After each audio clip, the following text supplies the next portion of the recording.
and encourage your women to motivate you through whatever you've been going through. We can talk about it. We ain't passing no judgment. So don't be ashamed. It's all the same. Stay in your lane. Your lane.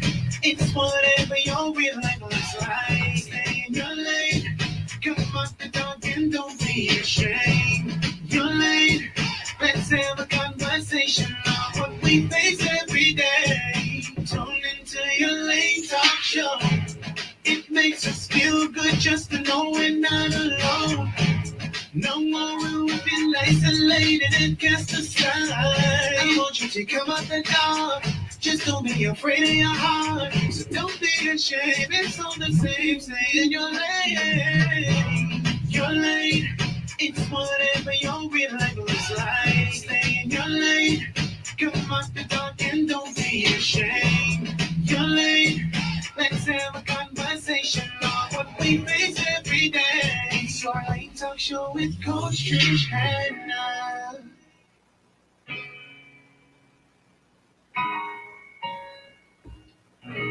Hello, hello, hello, hello. Welcome everyone to Your Lane Talk Show with your girl, Coach Trishana. Happy Sunday to each of you. What y'all doing? What y'all eating? What y'all have to eat today? I hungry. Okay. Your Lane Talk Show, as you know, was created to educate, encourage, empower women of all ages. And guess what? I have a treat for y'all today. Today, we want to catch some of you if it's not too late. Just before y'all spend your last little 2022,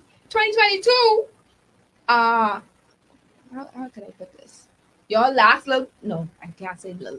Your paycheck for 2022. That's what I'm going to say. It may not be little. It might be big. So just before y'all go shopping, because I know y'all been doing little piece here and there. Before the shopping, we trying to catch y'all. And so the purpose of the show today is to inform you and to remind others of the importance of saving, especially around the spending time. Y'all know this time.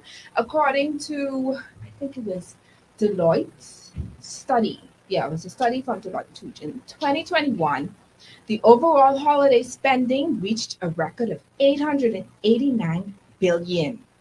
Okay, they said that Americans are expected to spend about $1,455 in this particular season. All right.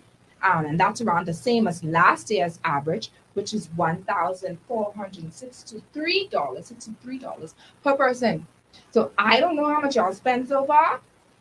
That $1,463 that could go towards all kind of things. But hey, I digress. Your Lane, episode 34, Financial Literacy 101, is brought to you by Airborne Freight and Cargo Services, John Shoe Store and Accessories, Lowe's Wholesale, Your Lane Life Coaching, Family Medicine Center, Duty Free Caribbean, which is also Colombian Emeralds, and Fusion Superblacks and Payment Points. My predictions of emotions today for this episode are, I think 95% aha moments, because we are going to get some knowledge, some insight, some education, and there are going to be some things that I am sure I don't even know. That's why I'm here, so I can ask a question, so I can take my little notes too. 5% laughter, simply because the gentleman on the side of me is just so humorous. And then the gentleman on the side of him seems a little bit modest, but we'll see. We don't know. We'll see. Maybe he'll crack a joke kid. I don't know.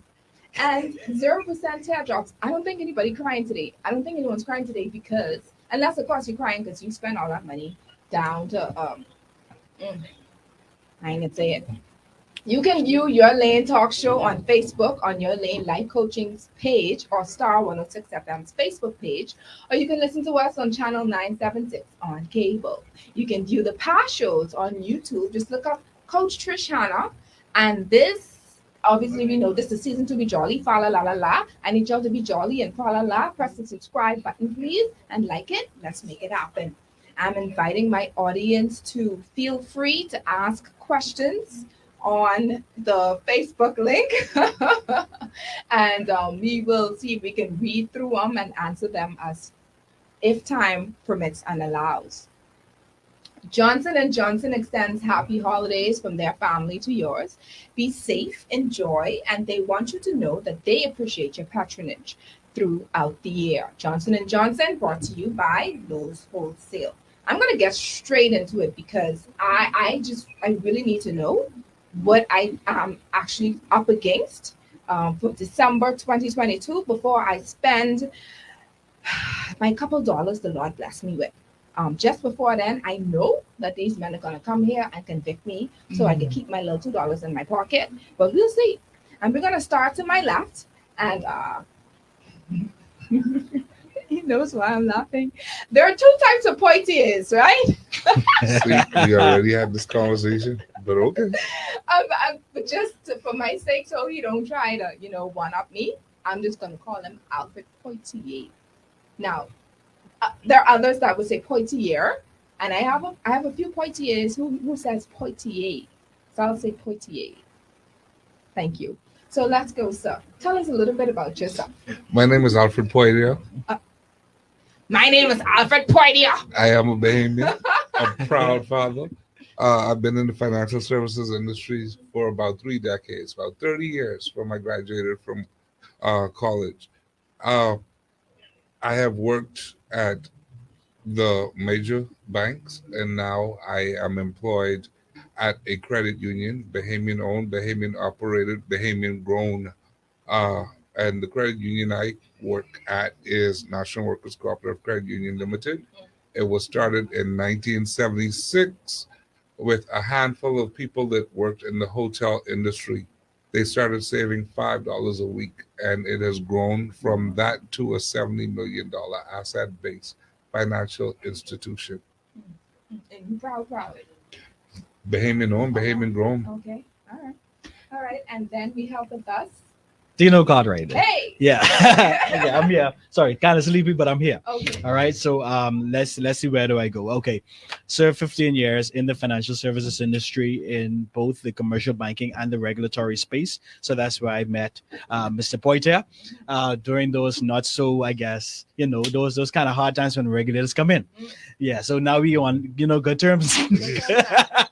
But I told him earlier, it's good to see you. It was good to see him in this kind of space, right? So outside of that, I'm a certified financial planner. I'm a husband. I'm a father. I'm now working in the technology space and compliance at Cloud Carib Limited. But outside of that, I also serve as the president of the Bahamas Institute of Financial Services. So all of your financial services training and development, we are there to help you with. So however I can help, I'll be glad to. Wow. We have some really, really, really intelligent, well-versed, much, I would say, experienced men to talk to us today, ladies, about how and ways that we can perhaps save and invest and get out of debt. Can we start there? Yeah, well, let me start with, Sure. Let's just have a basic down-home understanding Let's go. of personal financial management. And see, I don't like when I go to forums and, you're told, okay, so we're going to have a forum, we're going to teach you how to save. No, listen, hold on. Saving is a culture, Right. all right? It's not something that you're going to walk into and be successful at.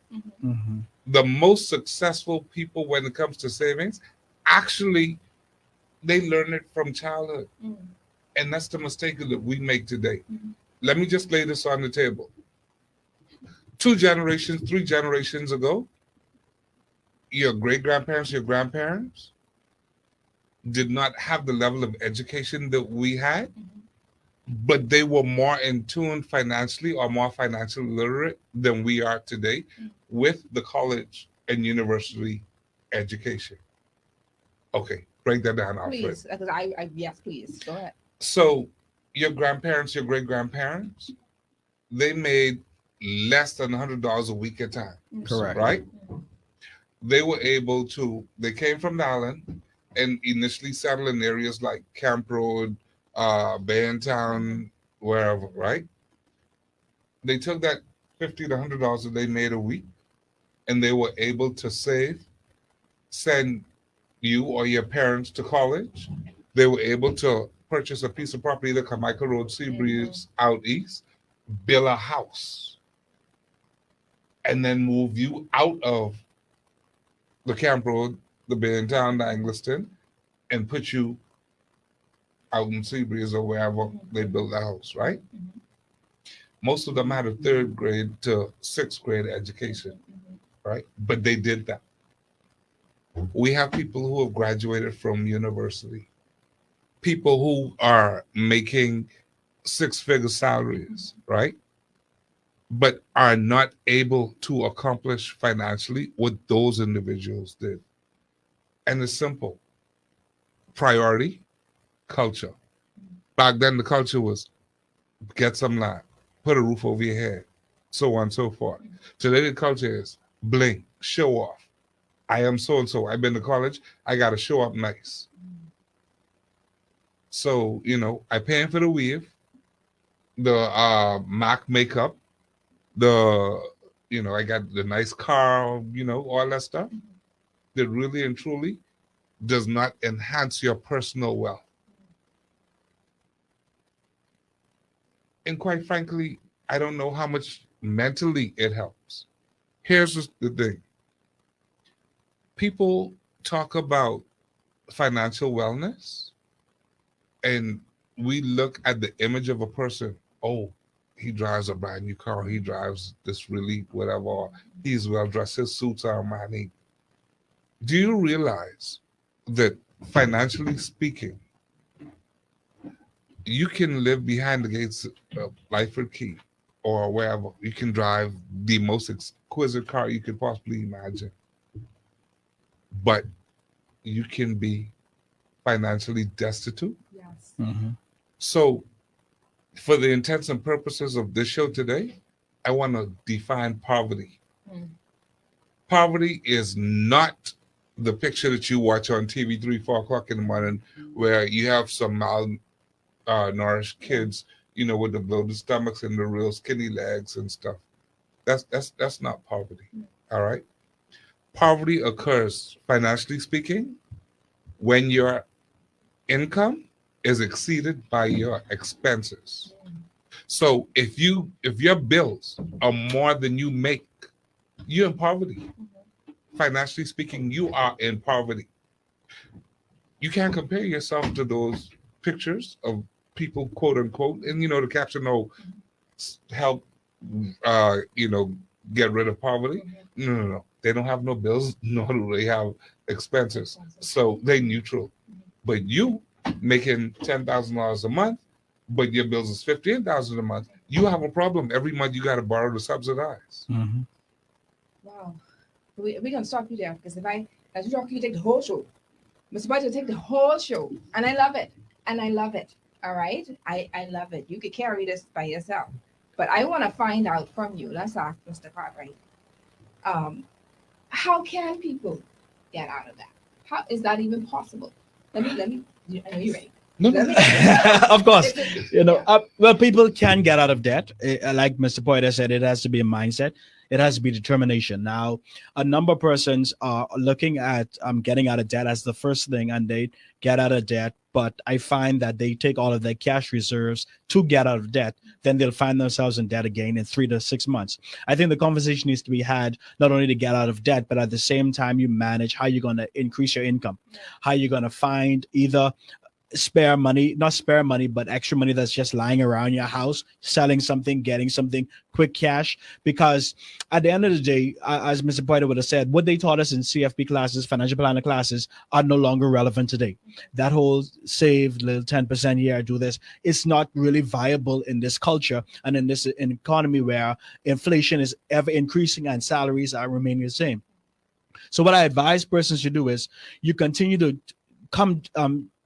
chuck down on your debt, but at the same token, increase your income or increase your income producing activities. And so we need to train our mind now to find opportunities to increase income before we get out of debt. And so getting out of debt is the last thing that we ought to do on our scale. The first thing is, how do we increase our opportunities to get income, whether that's learning something, whether that's getting a skill out there, whether that's selling extra clothes and extra shoes and those Armani suits and all that kind of stuff that you have in your house already, and using that income to now develop other ways to increase your income, and then just in order to keep your credit score all right, pay them. This is crazy because they don't pay the minimum, go out there and just go debt free. But you take your cash, go debt free. At the end of the day, you are back in debt again, like we said, 6 months, because now you have to come to Mr. Boyd to them and get a debt consolidation loan because you no longer have cash to meet your everyday needs. And when you can't meet your everyday needs, then you have to borrow to just live day by day. And so my challenge to persons is, while it's good to pay off debt first, the first thing you do is find ways to increase your income. So you find a skill, or you try to create some type of revenue where you can get additional income. Right. Whatever have you. Find where you add value. Find where I like that. Find where you add value. So let's say, a single mom, she has 2-3 kids. She works at a restaurant, in a hotel, whatever have you. But she doesn't really have the time. Okay. So what? How do we deal with situations like that? I know you could make time. You could find time for everything. In the hotel industry, you either work the nights or you work the day shift or morning shift. What are some things that perhaps ideas that she can do? Legally, of course. Legally, ethically. To help. No, seriously. No, got you. So, yeah.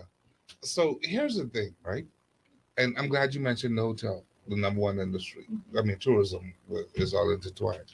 But that young lady and hotel workers in the Bahamas, I promise you, if they were to sit down and just take a look at the level of revenue that they generate during the season, the high season, and then have the mindset to take that money to help them make more money, they will be so far ahead.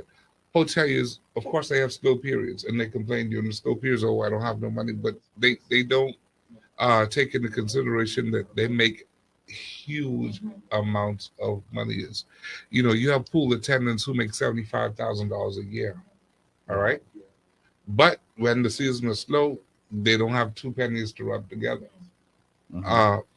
You take that money and you invest that money. You find ways, even if it's simply buying something that that you can resell at a profit. Yeah. As simple as that. You do that.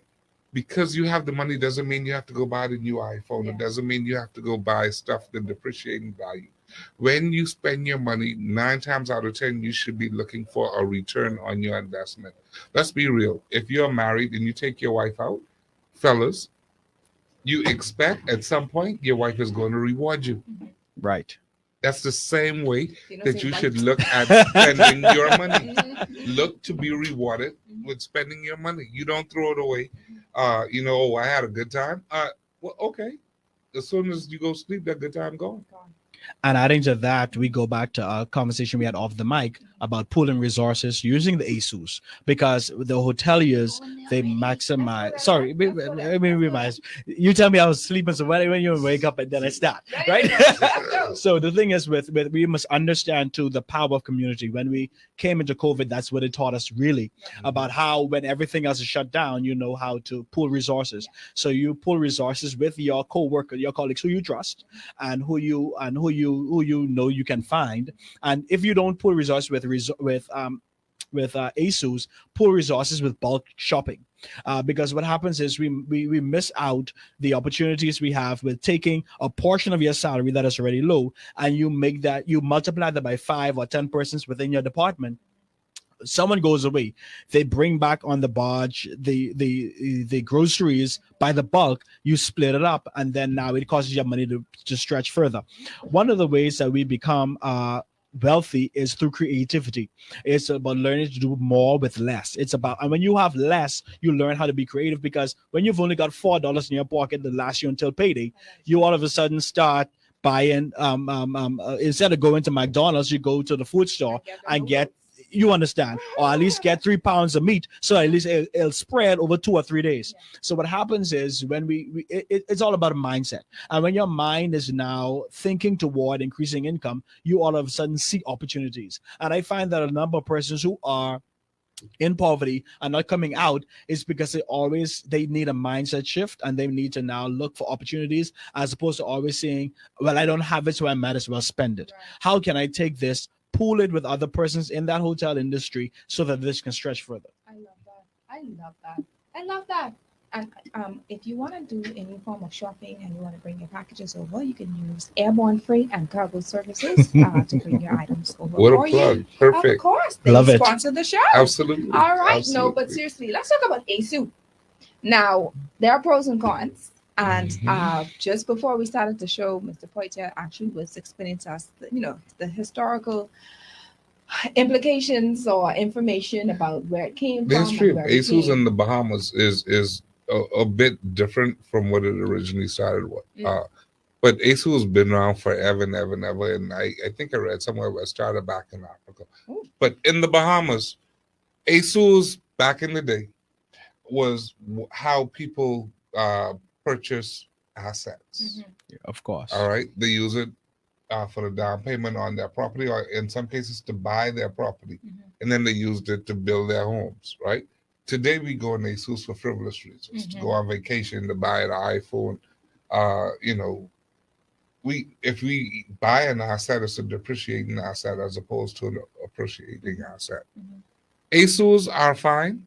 ASUS again was because our people were not permitted to utilize the financial services Mhm. providers back in the day. Mhm. Your big foreign banks, they didn't look at us kindly, Mhm. right? So we had to find a way to get financing, and that financing was done through ASU. Mhm. Over the years, there's been a switch in the dynamics, and we were allowed to get into the other financial institutions. But the reality is, the level that they let us in, I think, for the most part, did us more harm than good. Mhm. They gave us easy money, small money, over a long period of time consistently. So by the time we got a consumer loan of $100,000, it was just for little minor things, pay rent, pay light bill, go on a trip. And, 10 years later, you have $100,000 bill with a financial institution and no assets Mhm. at all, right? I don't know too many places in the world where that is considered acceptable, right? If you want to borrow money, you borrow money for an asset. Mhm. You borrow money to increase your revenue stream. You borrow money for a meaningful purpose, not for a frivolous purpose, not for a vacation. Mhm. Now, listen, I don't want anyone in the audience get the wrong idea. I'm not perfect. Mhm. I buck my toe. I could tell you this because I've been down this road. Mhm. I came back from college and, everyone said, oh, you arrived. And so, You hey, have to look the part. I Yeah, thought sure I that you arrived, arrived, right? So, no bills Yeah. at home, didn't even have to contribute to the household, Mhm. right? But because I arrived and I bought into it, I wanted to go and get my own apartment, pay rent. Didn't have to, but did. I had a nice car that I drove in college, man. Nice car, got me all the girls and everything else. Mhm.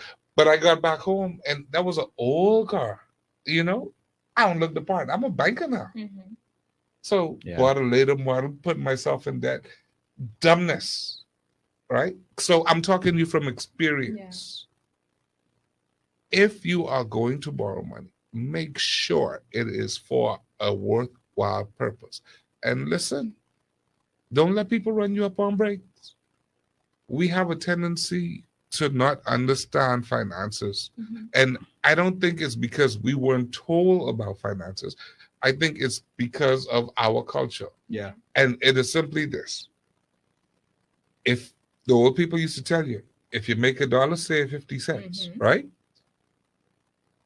And that was sound financial advice. And that was personal financial management. Mhm. Don't spend more than you make. Whether you Yeah. serve 50, say 50 cents, 75 cents, as long as you didn't spend more than you make, you're on the right path. Yep. Today, we spend what we make and then some, right? We want to go to Latitudes. We want to go to Bama. We want to go to Atlantis, right? And we want to go just because we want to see and show other people that we can afford to do it. But what is so ironic, I don't know if you've been to those places and you see someone put their credit card in and it's declined. No. I mean, I'm sure it happens, but I've never seen It happens. It happens. Then there is no law as the financial institution. Yeah, They Right. don't know there why are. I'm like, Yeah, Of course. yeah. no, you exceeded your limit. Right? Poor financial management. Oh my God. Folks, you do not want to be in that position because people's be watching Of course. and you out there being all pretty and sedity all makeup and MAC and whatever else. And that happens to you? Oh my goodness. But we ain't going there because you You- you know, and it's okay for women. Mhm. It's fine. It's okay for women to look good. You know, you want to take the time out to look good. You want to get your nails done. You want to get your makeup and your hair, but you have to have priorities. You know, it's all about priorities. So one of the questions that I wanted to ask is, as far as savings is concerned, Mhm. how much should, let's say, for instance, that's fine. Let's say, for instance, somebody makes $1,000 a month, Mhm. roughly. You know, Mhm. what percentage of that money income should they save, Okay. and how should it be done? The benchmark is 10%. The benchmark on savings is 10%. Now, the key is that, and I know this may sound crazy, but I'm of a different mindset now, especially, and I can speak freely now that I'm out of financial services, so I could talk, right? You find that now saving money is more expensive than actually otherwise. All right, outside of my learned colleague, as they say in politics, outside of my learned colleague here and their institutions, credit unions, a number of our banks are now charging you more than they are Yes. paying you in interest. And so the key, what I get persons to understand is when you save 10%, you are saving for a purpose of investing. Right. You are saving for the purpose of asset. You no longer, or you're saving for an emergency. But still remember that even out of your $1,000, 10% of course goes, 10% goes to your tithe or your charity, whatever you believe in. 10% goes to savings, 10% goes to investing. The other 70 is what you will now live off of, or you will now use as expenditure. All right. So the key to what everybody has to understand about saving is while you save for a purpose. Right. You save with an end in mind. You save with a date and an amount in mind so that it can encourage you to continue saving. And the best way to save is what they call automated savings. So before you touch it, it comes out of your salary, goes to somewhere that's not connected to your debit card or that you can transfer. You can view it, but you can't transfer or withdraw it or go to where you don't have an account. I'm sorry, not an account, but go to where you don't have a debit card. Right. And you have to actually go into the bank, stand on the line, and withdraw it. By the time that you think about driving there, parking, stand on the line, your mind already changed, right? So the key to saving is have a plan, have a destination in mind for that, and use credit unions. It's Guess what? shameless plug. I mean, guess what? Let me tell you why I Sorry. don't mind talking about National Workers Cooperative Credit Union. If you've been listening and tuning in, maybe not this month, but if you've been listening and tuning in the months prior, you would notice that they have sponsored the show. He was one of the visionaries, one of the persons who I spoke to in reference to ensuring that, if this was a good fit for me, how could we go about doing it? And he supported me with it. And he went along and sponsored the show on numerous occasions, just not this month. But so we're going to go there, right? We're going to go. We cool. So Boy, I we tell can do you. that. Anyway. So one of the questions, Mr. Cartwright, I wanted to ask you, and I'm glad that you used his particular institution. Right. All right. I'm glad that before we go on a break, what the question I'm going to ask is, how do you choose a bank for savings? Okay. And what's the difference between a bank that's for savings and the bank that you said that we place well, there's a difference. The savings that we use for day-to-day expenses, and then the ones that we use that we don't touch it at all. So Okay. we're going to go on a break, and then we go ahead and allow you to answer that question. Sure. And then you first, because you outside looking in. Right. And then, everyone else who want to talk about their particular institution can go ahead and do so. Not a problem. Thank you. Let's go.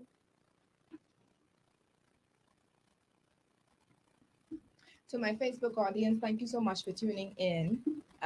We have with us, just to recap, Mr. Dino Cartwright along with Mr. Alfred Poitier on the show with us. And, we're just having fun, man. I mean, I throw in shade today with him, but trust me, he can get me back Of course, yeah. at some point. So I have to tiptoe all night. You all don't day have to today, tiptoe, all man. day today. But so we're still on live, and let's go ahead and share some stuff. Let's share some stuff. Talk Well- more about the ASU. Well, yeah, the ASU, well, that's one thing. But what I would really, really want to, I guess, when we come back home, we definitely need to talk about budgeting. Right. Because if you don't have a budget, basically, you don't have a plan or a roadmap to your financial wellness. That's the bottom line. A budget sets the tone, and we can make plans, and we can say we want to be rich, we want to do this, we want to do that. But hey, if you don't have the mindset to create a budget, follow the budget, stick to the budget, goes to naught. Mr. Cartwright said, what are your views on this? 10% for the savings from whatever you have. 10% will obviously for the tithing and giving alms, etc. What are your why 10%? Okay, so if we have what's called, we have a small document, and for me, if you're doing a budget, it should be very simple. Yeah. Right. We have a paper, and the first expense on that paper is your tithe, right? And 10% is biblical. What you do after that 10% is on you. Mm-hmm. But it's hard to tell someone who makes $1,000 a month and have rent of $600-700 Right. that they can have to save 10%, Right. right? So it really depends on Where they are. the situation, your situation. And then, Mr. Cartwright hit the nail right on the head. You always need to be thinking about how you can increase your level of income. All right. And then you need to start thinking about residual income. Yeah.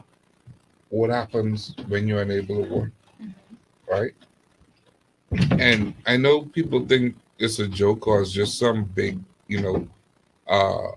fancy talk, but the best money made is money made while you're asleep. Let your money work for you. Yeah. So, man, there's so much to talk about. We just, this could be a part two. I can feel it. A part two. A part two. A part two. Welcome back. Welcome back. That's what we have a question. The question here is, how do you feel about raising the minimum wage to apply? The minimum age to apply this to bad handwriting for a loan. How do you feel? And then we go into the savings. So how do you feel about raising the minimum age to apply for a loan? Who's answering that?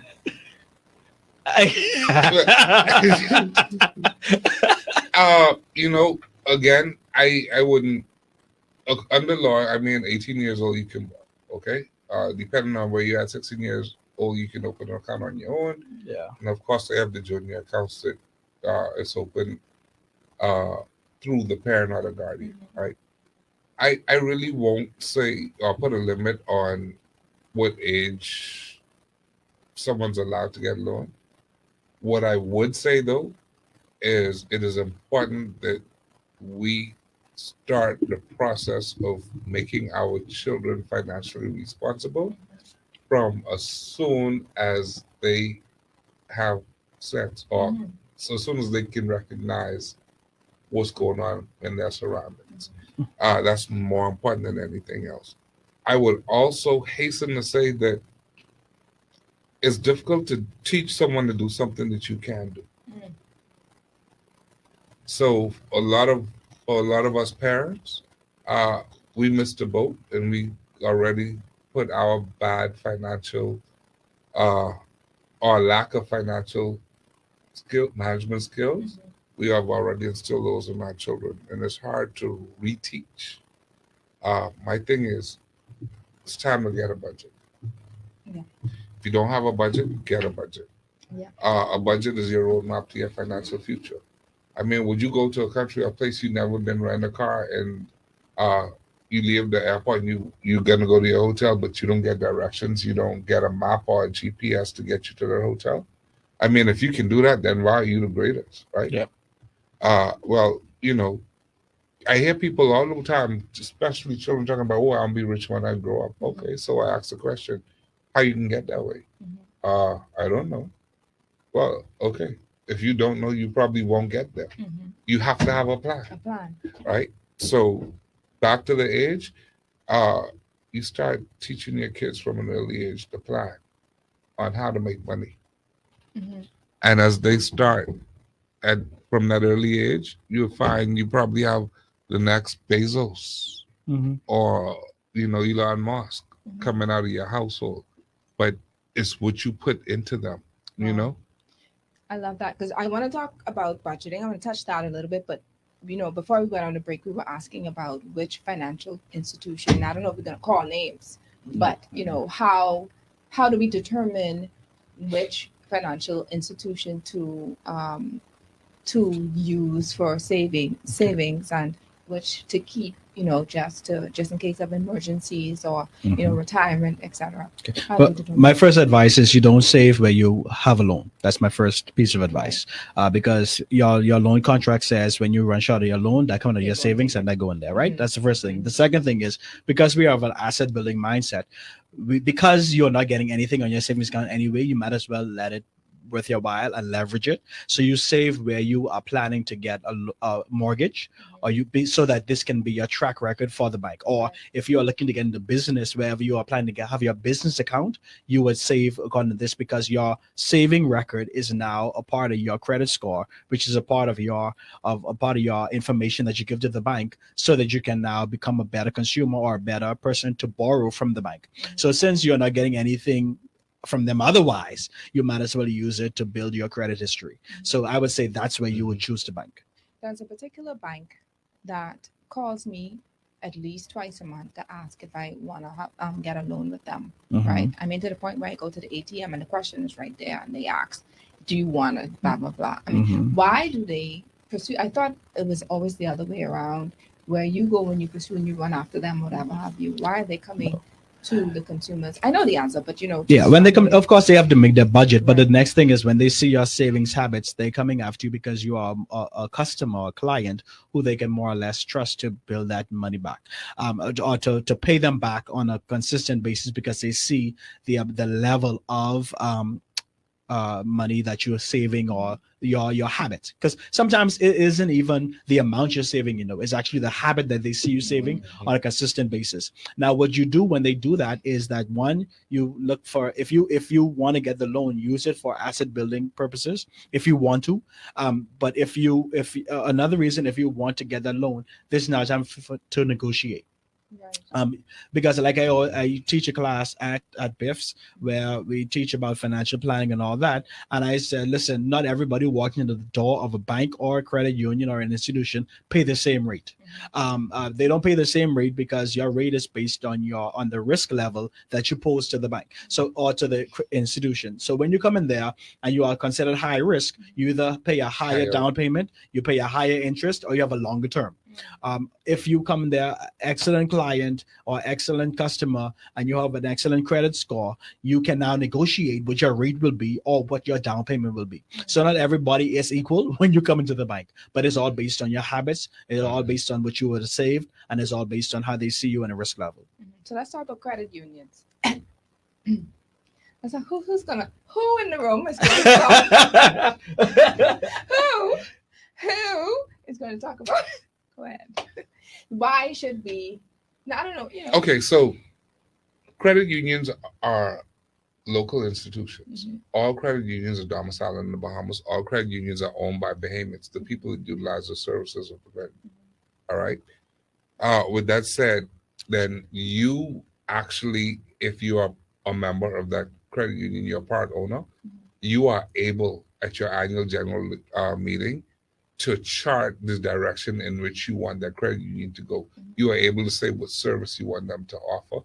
And if you put to the floor at an AGM that, listen, they can't charge more than $2 for a particular transaction fee, and it's passed on the floor, that is exactly what it is. So you literally dictate what happens in your financial institution, and it affects, and how, obviously that determines how you're affected. So you are the person that can help determine how you'll be treated and what you will spend in terms of getting service from an institution.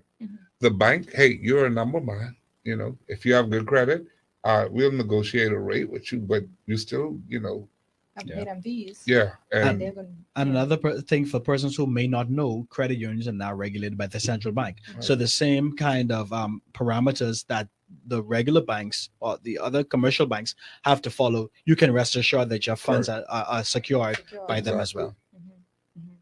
So what about, is there a way to beat credit card fees? Like, is there, man, pay the that's balance like in that. full every month. Right. In full. In full. Yeah, Okay, that's the only way. that's it? Because I mean, because the thing is, Man, there's this no way particular around it. bank I have, but all kind of banks, right? But this particular one, this is the one that I intentionally not putting my savings in, but of course you need it for Right. emergencies, whatever.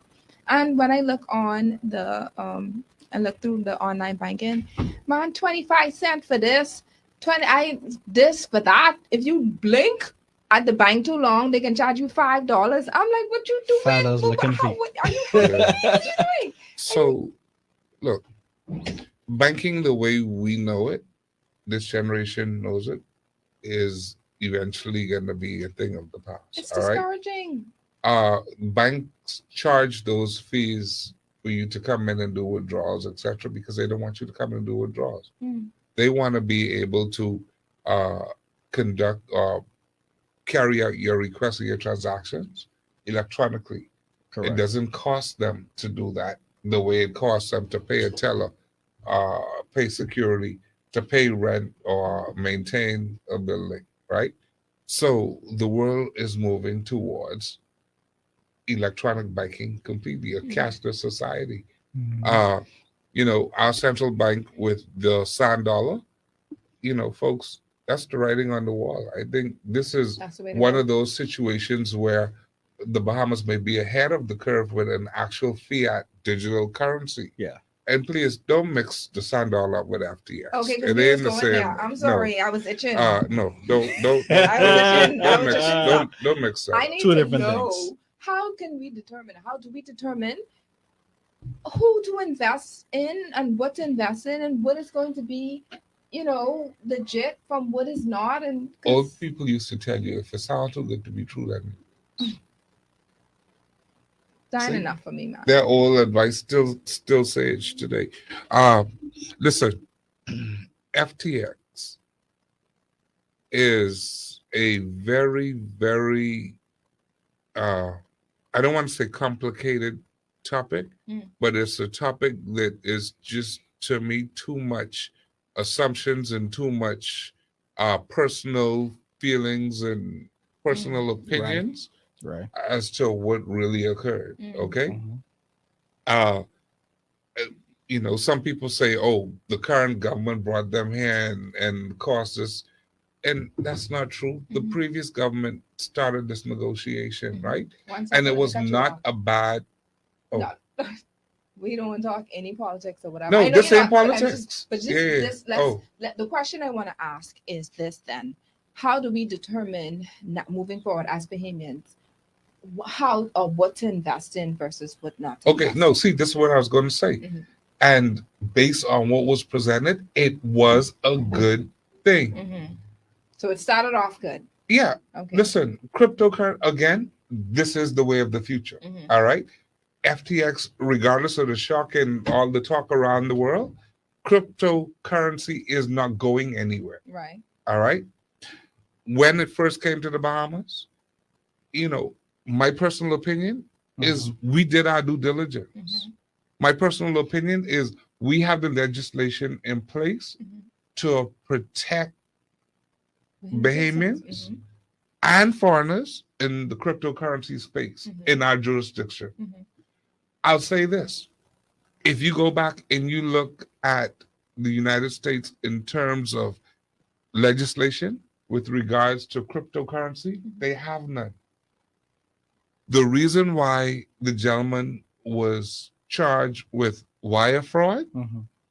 is because that is how they address cryptocurrency issues. They treat it like MoneyGram or bank transfer, and it is based on their legislation dated back in 1940. I think it's three legislations they use. One of them has to do with businesses. The other one is wire transmission business Mhm. bank transfers, and those are 1933, 1930, something else in 1940. Okay, there was not even a digital highway back then, Correct. but that is what they use, right? And I'm thinking that if we had not have the legislation in place that we do, the fallout for the Bahamas would have been significant. But because we have a good legislation in place, it's not going to be as detrimental as some people say it is. And I want you to pay attention to the media in the US and around the world, right? They're talking more about him and FTX than the Bahamas, right? Which means that regardless of what the gossip and personal opinions you might be hearing around here, which means that we did not do something that was extremely out of touch or out of whack. Okay. Because based on the information I know, we did the whole, we did everything that we were supposed to do. Right. But let's talk about cryptocurrency. Mhm. All right. Let's ask Mr. Carter. Are you able to speak concerning that? Bits and pieces, but Bits by, and by pieces. by by half and his half, we'll come together. Come Yeah. together with this. Yeah, definitely. Tell me what you know. Can you explain So with us on that? What is cryptocurrency, it? as I said, it is the way of the future. It is how transactions are going to be met going forward in terms of buying. So just transacting pair to pair, business to business, without that central bank in the middle that's going to probably get charging you fees and all these other things. So what's going to happen is with cryptocurrency, you can now purchase assets, you can now even purchase homes and real estate using cryptocurrency without all of those other overhead charges and without a what they call decentralized place where they have to go through and then on the other end. So you save time and you save money using cryptocurrency. So that's really what it's meant to be. That's what where the future is going. And so this what do you have in our pockets, fiat money, but well, cash will be non-existent because now even 70% of the finances that revolve around the world now are not cash. They're not paper. Right. They're not coins. You see, last year before, we have no more pennies. It's just phasing out. All right, because the cost to print and the cost to manufacture all these things is too much. So now everywhere around the world, governments are looking on how they can save money. And if I can just send you quickly something by cell phone, then that makes it easier for you. You get it instantly and you can now transact. Prior to this, you would have to go to a bank, wait until Monday now, or if it's weekend, you have to wait until Monday to go deposit the money. If it's a check, you got to wait 2 more days. Or if it's a US check, you have to wait 14 days for that to happen. But now you have cryptocurrency. Before cryptocurrency, you had things like PayPal and stuff where you just transfer money without needing cash. All right. So this is essentially just where the world is going. And so when you talk about investing in cryptocurrency or investing in any way, the key is one, know what you're investing in. Right. If you don't know, find a trusted advisor who is in this space, who's being taught in this space, so you can trust your money over to them, which is why we have brokers and all those kind of people to put your money in. If you want to do this, and you must also know your risk level. You must also know if what you're investing, you can't afford to lose, hold it, because otherwise it's just gambling. Okay, so those who are investing know that when you are investing, make sure that you know what you're investing in. Find somebody you trust, or if you're going to invest, make sure it's something that you can lose, because every investment has an inherent risk. All right, and so know all these factors before you give your money to anybody else. And like Mr. Boyd said, if it's too good to be true, chances are it is. All right, so always go in there with that in mind. See, let me just add to this, right? Put the gravy on the food that was just cooked. Yeah. Uh, cryptocurrency, right, Mm-hmm. is simply electronic currency, Yeah. right? Now, we add all types of things to it, Mm-hmm. right? And FTX, what they did was they wanted you to, like any other, like other crypto entities, they wanted to add other mechanisms to their platform, Mm-hmm. and they wanted you to invest in their dreams, so on, so forth, right? The bottom line is anybody or everybody can dream, right? How many people would sit, plan, and then put the dream to work Mm-hmm. and stay with the dream until it worked, right? Legally and with the mindset that Yeah. this is a win-win. Yeah.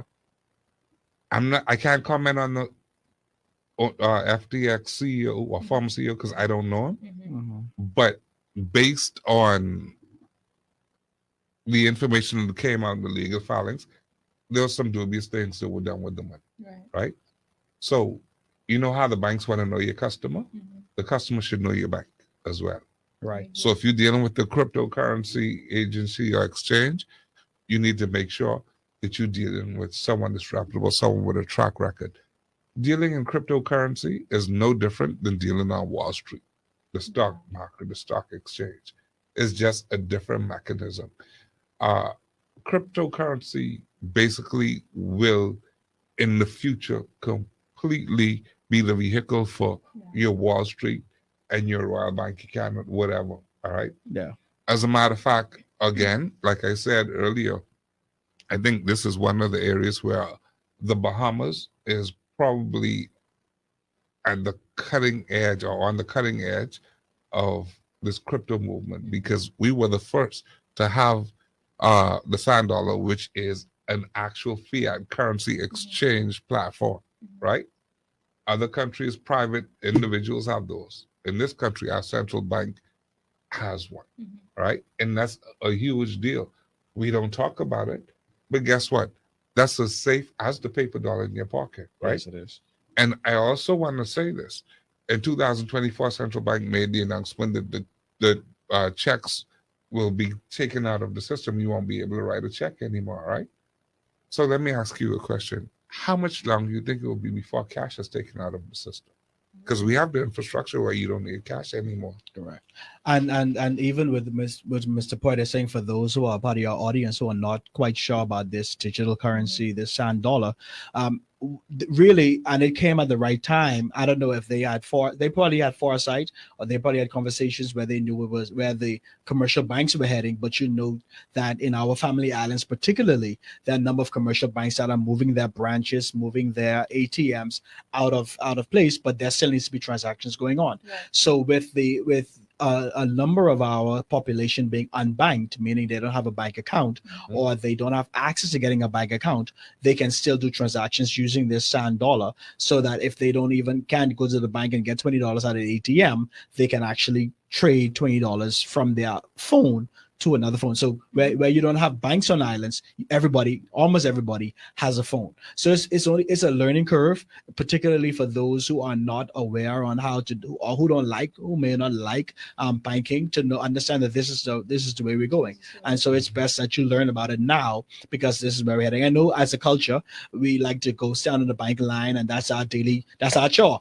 We go there to row on the line, catch by the latest gossip, suck our teeth, ask if you use the Nutella, and all that kind of, because this is about a life, But this is where we're headed, and so we have to now adjust and we become agile and be a part of the world.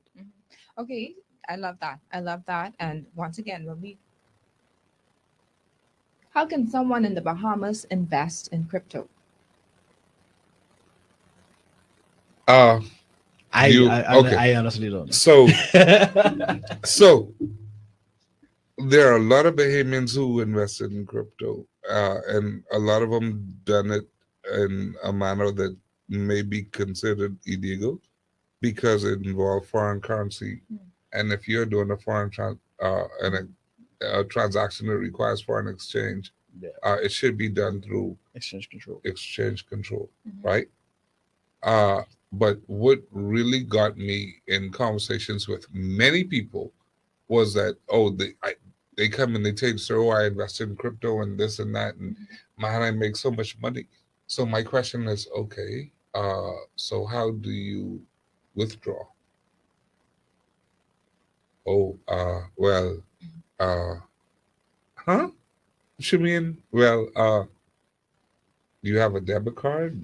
Can you transfer it to, some account? No. I say, okay, but you made all this money that you don't have access to? That makes sense to you? Not at all. Yeah. Uh, a lot of people use their credit cards and go online and there's some reputable sites that even PayPal does Yeah. crypto, right? But the reality is, unless you vet whatever the entity is, unless there's access for you to get your funds back, or quote unquote, your investment grows for you to, collect the return on your investment, then if you can't do those two, then that's not for you. Don't do that. You So- throwing your money away. Can I ask both of you a question? You don't have to say the name of the institution or organization, but are you investing in crypto? Am I? Yes. No, not locally. Now, let me say this to you Hold on, before you let go. me. Okay, go Don't ahead. get locked Go up, ahead. Mike. No, I ain't gonna look up. No, no, no. Be careful, though. He's a smart No, no, man. no. Right, I Keep it got in it. of context, course, he's of very course, smart. of course. No, no. I need Alright, a go politics, ahead. so you learn. Yeah. But no, I'm not as yet. But definitely where there is a where there's a viable option, Right. I have no issues with it, because I mean, the Bible says, "Cast your bread upon the water, Mhm. and many days will come back," and it also says, invest 7 or 8 different streams. Who knows which one of them will prosper? Who knows? This may be the one. Exactly. So So- you still got to sit down and count your costs first before you decide whether or not you can do this. Everything But- has a risk. You got it. Yeah. It's Yeah. very risky. That's a problem. But no, but I just I see I want to reiterate this. What I was about to say is, no, I have not invested in, I'm not presently investing in crypto, but I want you to be clear. Whenever you do a digital transfer, crypto is the underlying vehicle, Yeah. because crypto is literally electronic transfers, right? And when they talk about investing in crypto, you're now investing in the dream of someone else, right? And what drives the crypto market? Demand. Mm-hmm. So if there's a limited supply and a big demand, it goes up. Okay, so what can we invest in now where we can see a quick return or we can see some type of profit or something? What are some things that we could do now? Legitimately, Legit, legally, ethically. morally. Yeah. No, that's a good question. The quickest way I would say is just regular everyday needs. That would be the quickest return you have. So you buy low, you sell high. Now let's say you have your clothing pieces here, makeup, I suppose here, makeup, clothing pieces, food, snacks, that kind of thing, where you got a quick buy low, sell high. That would be the quickest way you can get a return. What about you? Yeah, same thing. In addition to that, Mhm. service, right? And there's so many opportunities that we miss simply because we don't want to open our creative mind. Mm. We are a touristic destination, right? We are also a country that's surrounded by water. Mhm. We're a country that has sunlight more than 90% of the year, Mhm. right? Those things that we know are constant are the things that we should be Investment. looking Right. to find ways that we can profit off them. Mm. And it doesn't always cost a whole lot of money No. to get started, right? Mhm. Mhm. Sometimes you can take $500 and start something, and that $500 can multiply itself, right? But you have to be creative, and you have to be able to take a risk. All right. Mhm. Remember, what was just said, right? Was that when you invest, you should not uh, put yourself in a position where you can't afford to lose, Right. right? So if you can take $500 and you can parlay $500 into 1,500 and then 3,000 and 5,000, Mhm. uh, you're pretty much well on the way. The key is when investing in that, you keep your eyes open, your ears open. Mhm. You listen for pain points. What someone's pain point is actually your revenue making I stream. love that. If someone doesn't want to go down the road to pick up something, you go down the road, you add your premium to that. You have now during the pandemic, people could move. Yes. Out of that was birthed the company. Yes. I didn't hear you call their name, so I can't call their name. No. But they were orange, and McDonald's picking up, and Everywhere. KFC picking up. Yes. They're on Bamboo Line With picking the up. little sticker saying, Right. hey, you could, yeah. And that is what happens when you look at in the United States. You have Uber. You people didn't want to drive their own gas, but someone's going in your direction anyway. Mhm. So that's what. So when you go on your Uber app, you have 10 people in here who just happen to be in your vicinity, Mhm. and they're going in a direction. You don't have to wait in a taxi. You don't have to go and try hail a cab. You You don't. don't have This to is pay for someone. parking. This is That's someone you right. don't know. Yes. Yes. You don't know John from Man on the Moon, Mhm. but you jump in John. Yeah, that's amazing. And you go to where you're going and you pay a premium on that. John makes some money off of that, and everybody wins. Yeah. You don't pay for gas. John was going that way anyway, and he picked you up and you're going that way. So it's all about listening to people's pain points. Yes. And so instead, we have every day folk calling in talk shows every day complaining about something. Mhm. Listen to what their pain point is, I love provide a solution to their pain point, monetize it, and then you make money off of that pain point. That is so good. That is You know, so good. COVID made some people rich, I know. yeah. right? And I did a campaign. A lot of people that were displaced from the hotel, Mhm. right? I said to them, if you're a pastry chef in the hotel, nobody is able to go to the store and do stuff. Make your pastries, sell it in your neighborhood. Right. Mhm. You have a skill. Mhm. You have a skill. You couldn't move out of your neighborhood anyhow. So you have 15 people already home. You don't have anything to do. So and so the key is what I always tell persons is the job that you're on is teaching you a skill that you need to be wealthy. Yeah. And so a lot of times you don't have to leave the job you're on. You just look at the skills that you've developed over that time. Mhm. What me and Mr. Poyde are talking about is not something that we necessarily learned in school. Mhm. We learned in the course of our daily jobs and Exactly. listening to people's pain points, looking to see how we can now alleviate their pain points Mhm. and then making a profit off of it. And That's that's so really good. what it is. Oh my gosh, that is so good. We're going to take a break, but let me just ask this question before we go. And the question it talks about, couples, you just get married. You want, you either want rent out or you want go invest in a house. You want build a house. So after this break, we're going to talk a little bit about, hey, should we just get this house? Is a house a debt investment? Or should we do some townhouses or some apartments? We're going to go into that. All right, let's take a break.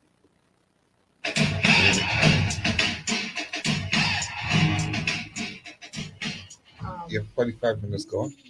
Listen, I let y'all go in right after this break, but I'll find a way to get a break to transition. If that's okay, I'll find a way to transition.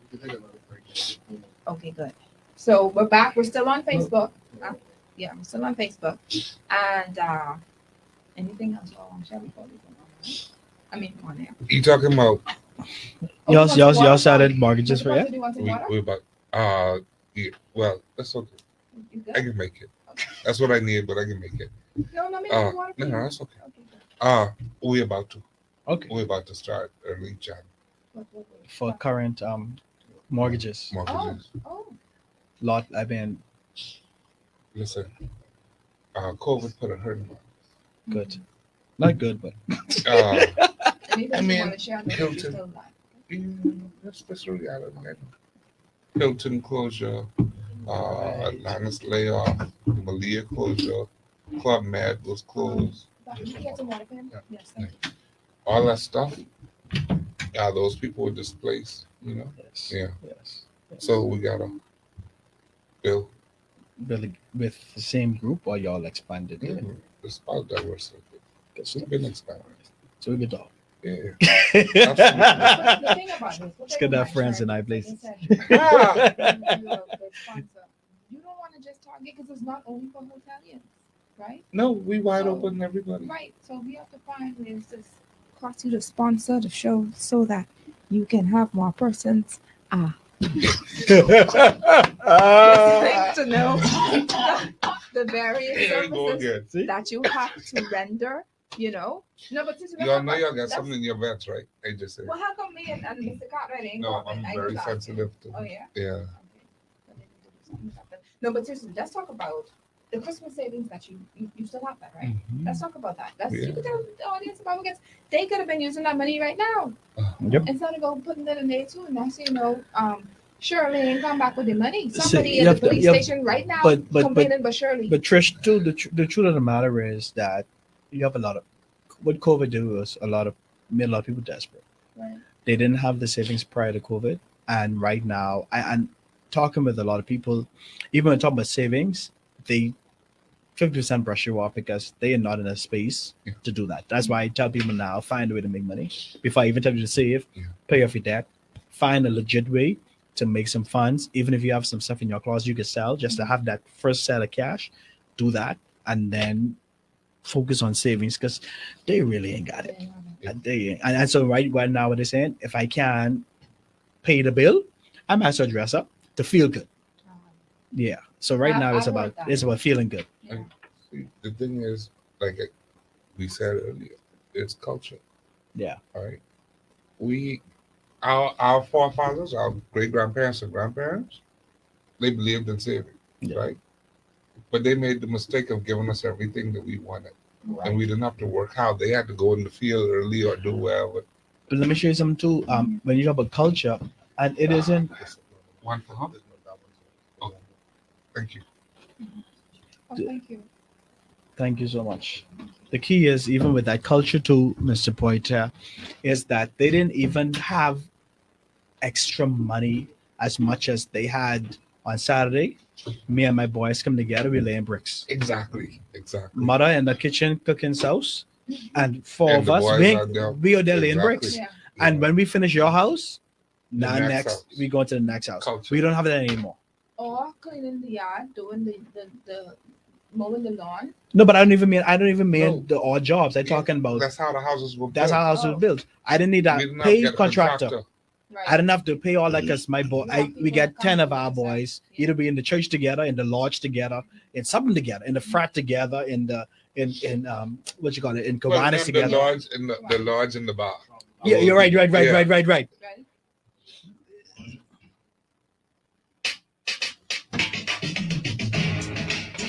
Welcome back. For those who are just joining us, we have with us in studio Mr. Alfred Poitier and and Mr. Dino Cartwright. Man, these men, they just filled with so much knowledge. Oh my goodness, I'm proud of them. And as I've told them before, they will be coming back for part 2 because there's so much to cover in this little space of time. And before we went on our break, we were asking about what do we do or how do we advise couples? They're now married. They're pooling their resources and they want to go ahead and get a mortgage. So I'm going to start off, and then Rev gonna have to pray for me. Right? But here's the thing: before you decide you want to marry someone, you need to find out what their financial situation is. Yes. All right, because if your wife is indebted to every financial institution, or your husband is indebted, your husband to be, your wife to be is indebted to every financial institution, debt service ratio, meaning more than 15-20% of his or her salary is going to pay in debts, chances are you will not be able to get a mortgage to get the house that you want. So by marrying that person, you actually now take yourself out of the realm of getting your own home anytime soon.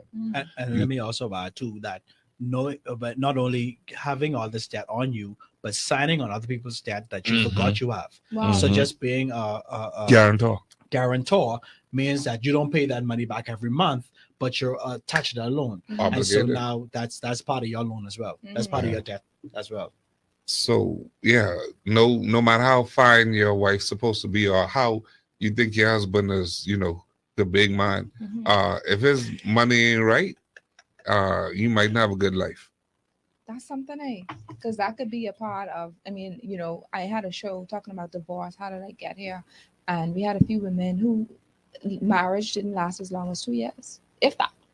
Okay. Mine didn't either, but I can tell you, if that money ain't right, it can be strife in your life. I have seen throughout my career where the man is leveraged or loans to the hilt, right? Mm-hmm.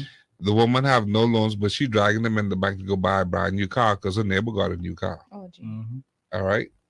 Those are things that unfortunately are realities in our society, and those are things that hinder us from being great.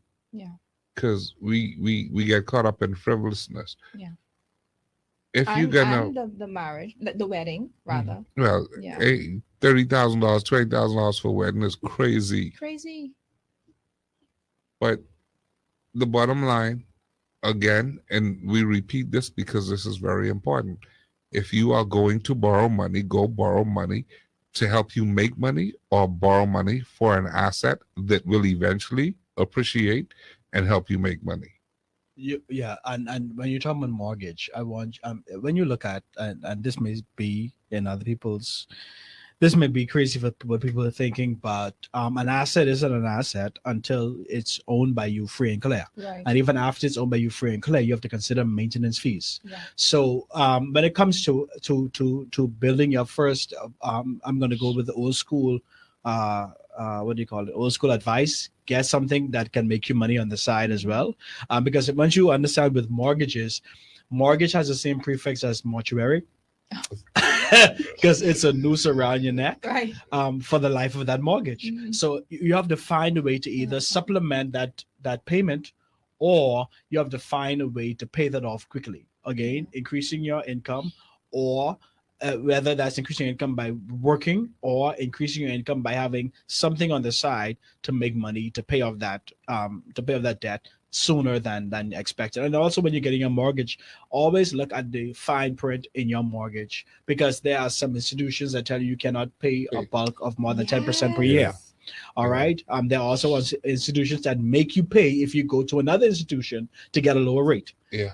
Okay, so you have to now really read all the fine print, get all the information that is necessary. Someone just gave me last year, they had a consumer loan. Mhm. Because they moved from one bank to another. They not only had to pay the payoff balance, but they had to pay Prepayment penalty. right a prepayment Oh, penalty my to move the gosh. money to another bank. All right, and so you have to have knowledge in all of this to be able to go into this as a wise consumer.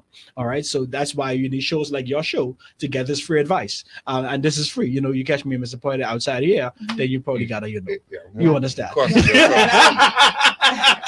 Because Goes up. we have to Of get course it out, does. we have to get our knowledge and have income produce and decide income Exactly. producing, right? It's called consultancy.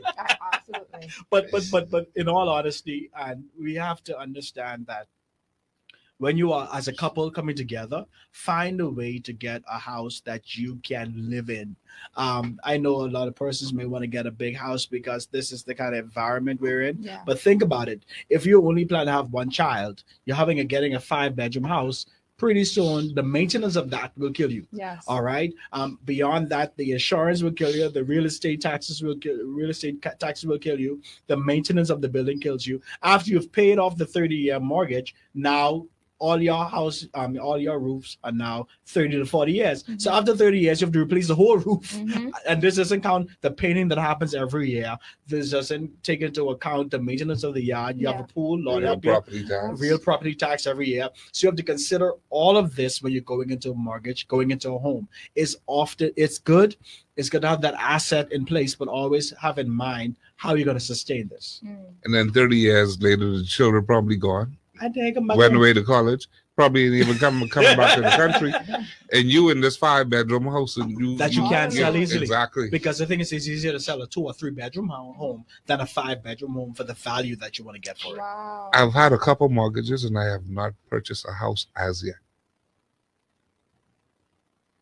Mm. So what you're saying is, right? Rental we- income. Yeah. So you get your townhouse, you get your little your apartments, you get the vacation rentals. You could that's also a nice investment, right? You get your little Airbnb. Airbnb. It is. You do. Man, I have this neighbor. Anyway, we talk about that, but I see cleaning up.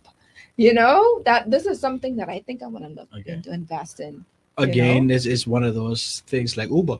You find a pain point. People don't want to go to a hotel. Okay, and even when you think about it, we have a number of family islands littered across Mhm. the Commonwealth of the Bahamas.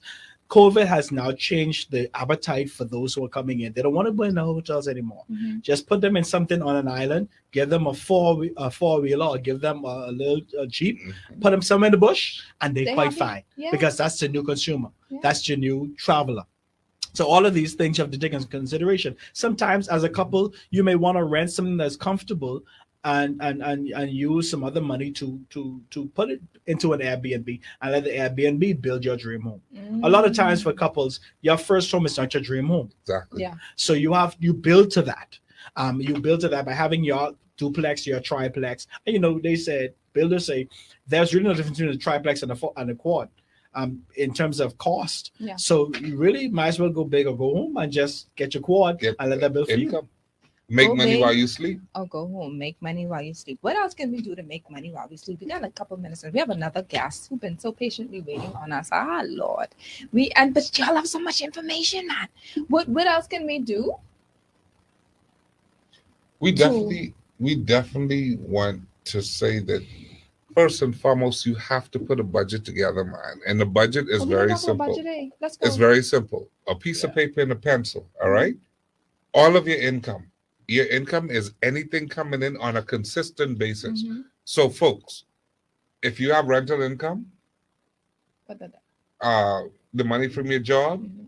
Mhm. if you have pension payment or spousal support, those are income. Mhm. Mhm. Now, if you was buying numbers, you can put I might win from the number house as income. No. Now, let's be real. If you was buying numbers on a regular, that is an expense. Yeah. You have to put that on your expense. Expense is anything that goes out, right? Right. A light bill, water bill, cable, nails, barber, makeup, hair, Grocery gas, grocery, expense. lunch, anything that you spend the money on, Mhm. expense.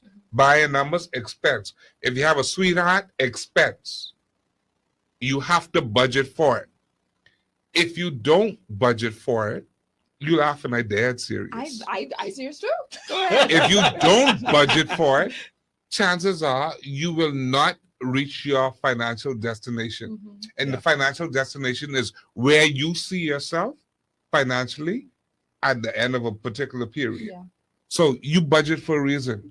You budget so that you don't find yourself in poverty, but you also budget to make sure that if something happens to you, if there's a period you can't work, you have something put aside. Secure. Every budget entails a nest egg or a saving. Mhm. Okay? There are two types of income. There's discretionary income. Two types of income, right? We have discretionary income, and then let me just talk about that. Disposable income and discretionary income. Mhm. Unfortunately, we misunderstand those two. Mhm. We have a lot of people in our country, and this is our culture. We get paid, we go out and we buy something that we wanted, Mhm. right? And we buy that before we make sure that our bills are paid. Mhm. Mhm. So what happens is the bill collector call because the bill is now past due. You no longer have that money because you took your discretionary income and you blew it. You blew it completely out the water. Mhm. A budget helps you to avoid situations such as that happening. Because once you make this budget up, all of your income, all of your expenses, and you craft it in such a way that there's something left at the end of the day, not just savings, because savings comes out as an It's a expense lot, mhm. actually. Mhm. But Mhm. you have to have something left at the end of the day to do whatever you feel like doing. Right. Yeah. So it's okay to do whatever you feel like doing, ladies. This is what he's saying, but that's a part of the budget. So let's Yes. say you have $300 left after you've already say, okay, the BPL, the BTC, Alive, whoever, The makeup, the utilities, the the sweetheart, grocery, the whole the- 9 yards. just put yourself with your sweetheart, No, I and don't have your- one. I'm just saying. right? And so you have that, and then they say, okay, you have $300 left. That 300 after you've already done your savings and everything, whatever. That $300 you go get Whatever to- you feel like. yeah, because you feel good. So don't make it seem as if we don't want to make it sound as if, oh, you can't have nothing, you can't spend no money, women can't look good, and all these different No, things. the purpose of budgeting is so, So that, that- you have that. Right, you so that you'll have that, and I love that. Let's talk. Let's do some no, because we heading out now. I really don't want y'all to go seriously, but let's if it's anything, Mr. Cartwright, that you want to share. So when you talk about your budgeting, you have a phone. There is something on here that you can track your cash spending. Yes. Every time you spend 50 cents, you track it in here. When you track it, it now has you to have this at the forefront of your mind. It will restrict you from spending. Second thing I tell people is, if you're just starting out and you're having an issue with spending, take all your money in cash. This may sound dangerous. Take all your money in cash and spend it. Use it. Don't swipe. Because when you swipe, you are mindlessly just spending money. But if you have to take that because you have to understand see it. money is emotional. Yeah, When you see the $100 go going. and break, yeah. then you think twice about doing that. And the third thing about spending is don't have a 24-hour rule, especially for not expenses but luxuries. Yeah. If in 24 hours you still want this, buy it. A lot of times when you go into a store and you say you go leave the store and you want to come back, say I'll come back tomorrow for it, chances are you're not going to come back. All right. So budgeting in a practical way is you writing this down, but you're sticking to it, you're tracking it, because everything in your life financially is built on strategies, structures, and systems. Strategy, what's your long-term goal? What's the structure is how you're going to meet this goal, whether through savings account, whether through budgeting, not budgeting, through savings account, through investing, whatever you're doing. And then a system is consistency. Save the whole thing about savings is consistency. The eighth wonder of the world is compound interest. Is it going to work for you or against you? And that's what you have to do. I love that. Man, I feel good. I feel like I could be rich tomorrow. And that's No, but this the thing is is good. finally that's how it starts. So I will Exactly. tell the ladies, listen here, go get your hair done, get your makeup done, do all of that, because the truth of the matter is money is mentality, money Yeah. is feeling. Yeah. When you feel good, you're in a position now to see more. Yeah. When you feel good, you're in a position now to be exposed to places that cause your mind to start running. When you leave work, go home a different route. Go and spend your persons in the generation before us used to take Sundays to drive around to see big houses to expand their mind. I remember that. Okay, you have to expand your mind, change your mindset, Yeah. dress up, feel good, because when you feel good, you make better decisions. I love When you that. don't look good and don't feel good about yourself, you do things and spend a little money to buy food, buy all these kind of stuff to kind of make you feel good. But when you feel good, look good, then you start making better Swag. decisions. I Yeah. like that. I Yeah. like that. Ooh, y'all really helped us out today, I must say. And I want to thank you. Thank you so much. Thank you. Not a And problem. like I said before, y'all coming back, I'm asking. So when y'all do come back, of course, we're gonna just talk a little bit more about things that we couldn't cover because there's so many other questions that are there. And then of course, when we have an opportunity to read some of the questions that the those on Facebook may have, we want to be able to answer those when you do come back. And so thank you, Mr. Alfred Poitier. And I said it right? Good. And Mr. Dino Cartwright for your Not a problem. presence and for sharing. And like I said before, you're getting it free here because if you go to them again, it's consultation and that comes with. Okay. Surely. So let's talk about how we can reach you, Mr. Cartwright. before Sure. the- You can. My email address is Dino V Cartwright, DENO V Cartwright @gmail.com. That's DENO V Cartwright @gmail.com. Or my cell is 803-7116. 803-7116. This is for consultation purposes Consultation. only. Yes. Only. He's a happily The married husband of one man. wife. Okay. The father of two children. Your wife from Yes, your my ears? beautiful wife, Brittany Loren. That's my wife, Blessings. my kids, Kalila and Liam. Blessings to your family. Thank you so Mr. much. Pointer. You can reach me at National Workers Cooperative Credit Union Limited, APOITIER at NWCCUBahamas.com. I also serve on the board of directors of Bahamas Development Bank. Awesome. So, yeah, So small they can find business, you. all that other stuff. Definitely, we are promoting economic empowerment straight across the board. That is something that I am so dedicated Yes. to doing. It's about helping others. I can see the passion in both of you. The passion is there, and we are forever grateful. National Pleasure. Workers Cooperative Credit Union will be sponsoring the show in January. All right. Thank you. This is where I sip my tea.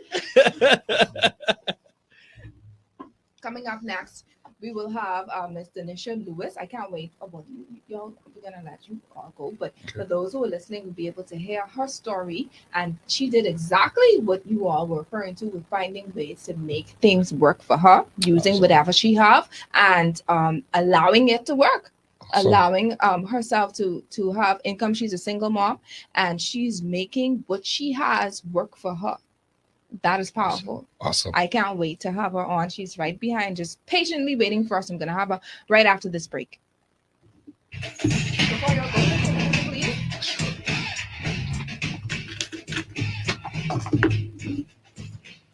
Ooh, child, y'all were so good. Y'all smart.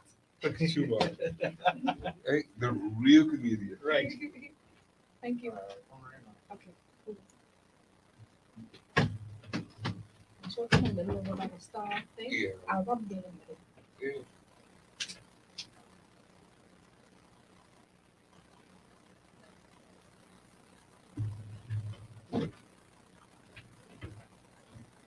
Okay.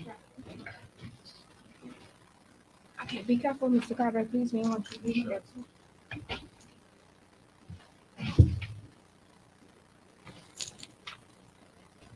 Can I get a little closer? Yeah. 1, 2, 3.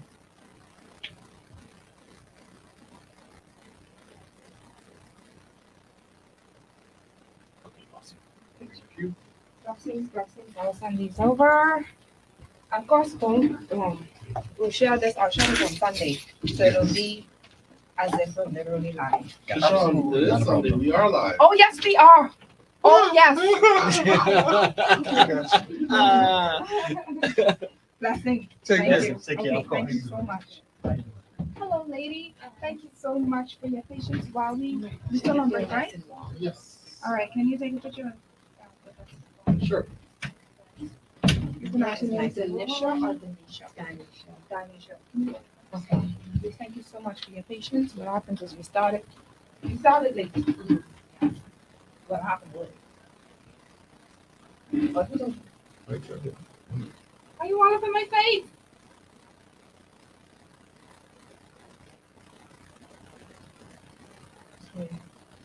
All right. Were you able to hear what was happening? Were you able to hear the discussion? Mhm. Good. So you Some know- of it. what was right I there? was trying to get a little piece of it. Yeah. I didn't really have that.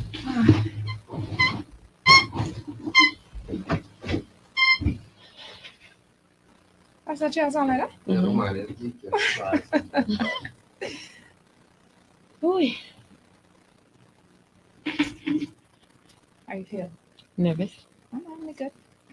The energy is real in here. We talking like we's family. Like we go back, like these boys from the hood. Everything's good. Yeah.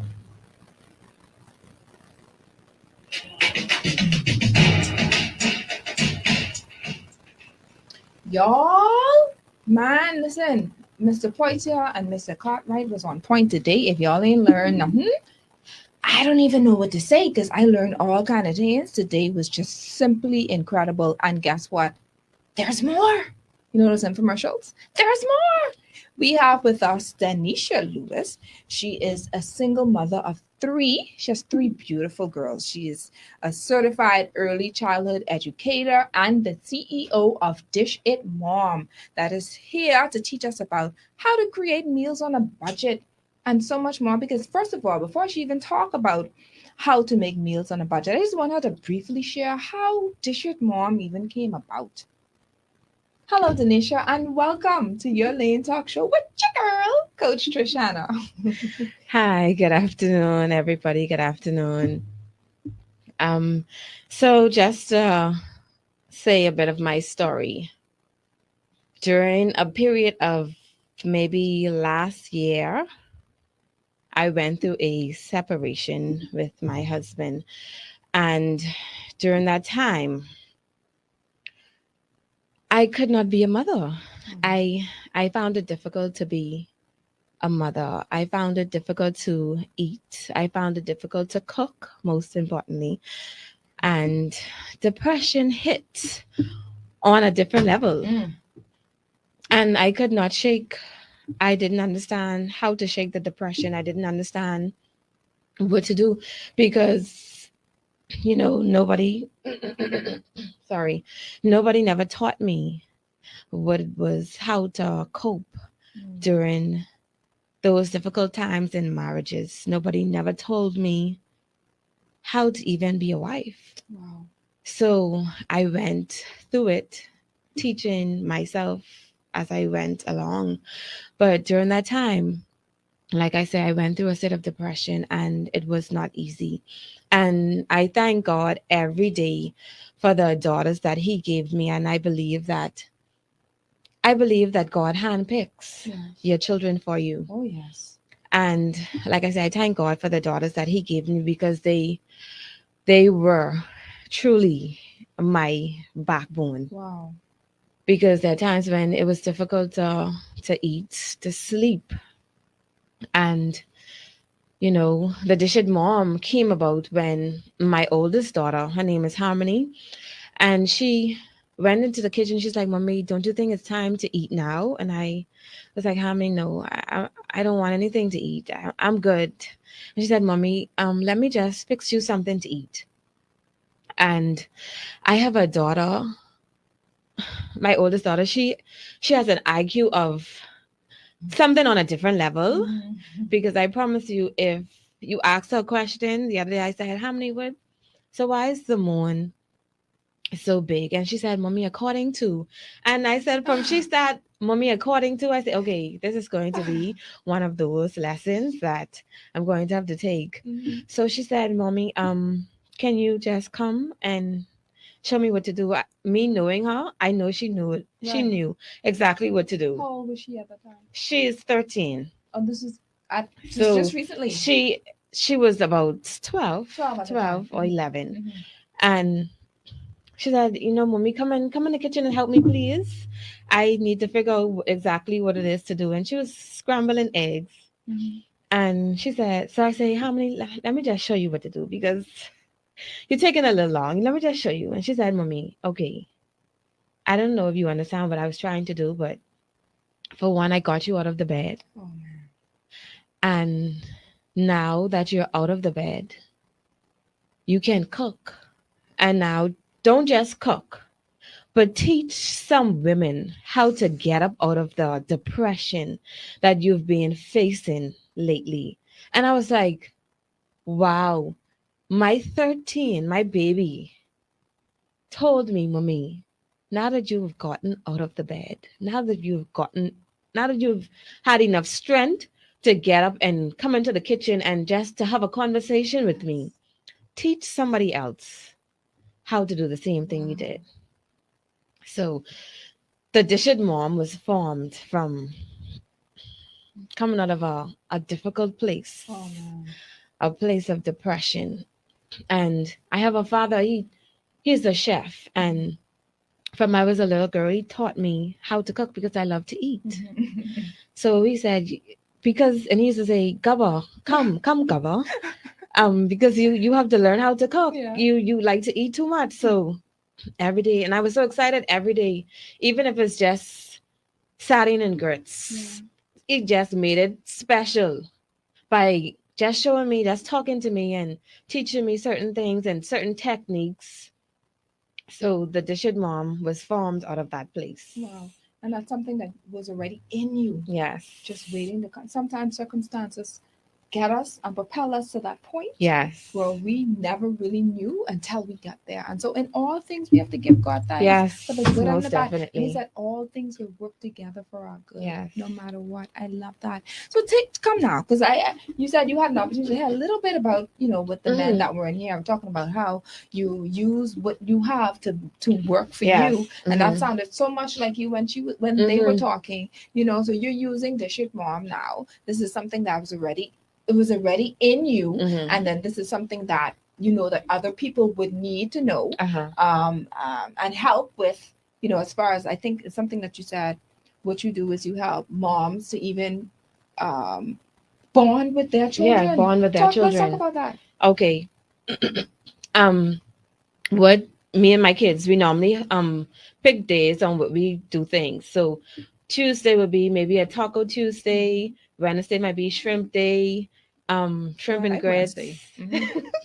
Saturdays might be chicken and fries day. We don't do a big meal every day. Mhm. So it's basically when you are a single mom, and the truth of the matter is you don't get to spend a lot of time with your kids. Right. It's either you're to work from work and you're very very exhausted Yeah. throughout the day, and then you have to try to squeeze in things that is overwhelming. Sometimes you're trying to get a mental break. Mhm. But when you're a single mom, you have the kids just rushing to you, mommy, mommy, mommy, mommy. Mhm. So during the kitchen talk, Right. we tried to create memories. Mhm. So what I would do with my kids, I would try not to do everything. Yeah. Let them do. So let them do it. Yeah. And that's exciting for them because mommy letting me in the kitchen, mommy letting me cook. And I always tell them, you're girls, so this is something that you need to be able to do. Mhm. And during that time we express, how was your day? What happened in school today? And I have daughters, very emotional daughters. Mhm. So it tends to be lifetime in the kitchen. Wow. So we speak about everything, anything. I love it. And there's a lot of times when, sometimes young girls, because I've been there, we try to hide our emotions Mhm. because we don't know how to express it. Mhm. And so what I normally do with my girls, I allow them to talk one by one. Okay, my turn. my youngest daughter, her name is Symphony, and she has the most to say. Mhm. And every day she comes home, she's like, "Mommy, can we have our kitchen talk now?" Mhm. And even though we might not do a big course meal, but maybe a sandwich, Right. but it gives us time to unwind. Yeah. It gives us time to bond. And mommy is just not doing things all the time. Mommy's just not focusing on something else. And they get time to say, well, okay, mommy, do you know I had a hard time in school today? Somebody was really mean to me. Mhm. And it gives me that opportunity to show them, like, okay, like sometimes it gets difficult in life, Mhm. but you make the best of it. I love that. Now let's. I love your story, but I want us to talk about what it is that you do to help, or how can you advise other women, especially single women. It doesn't necessarily, just in general, Uh-huh. on how to save and how to budget when it comes to expenditure, when it comes to grocery shopping and cooking. What are some things that you would recommend? Okay. If you are a mom, a single mom, and depends on your weekly or monthly bills, Mhm. you cannot overspend. Right. You cannot spend more than you make. Right. So you have to buy things in a bundle. Yeah. Okay, for instance, meat. If you know that you're a busy mom, you know that cooking every day is going to be difficult. Mhm. So you meal prep. You take advantage of meal prepping. There's a day where you can just get everything out, prep your meals, and you could prep meals for days, Mhm. maybe for a week. And that gives you more time to relax. It gives you more time and it helps saves money. Because if you buy things in abundance, say you buy meat in abundance, a meat package, Mhm. which you spend in maybe $30 for, and you get 5 pounds of this, 5 pounds of this, maybe 4 meats in that.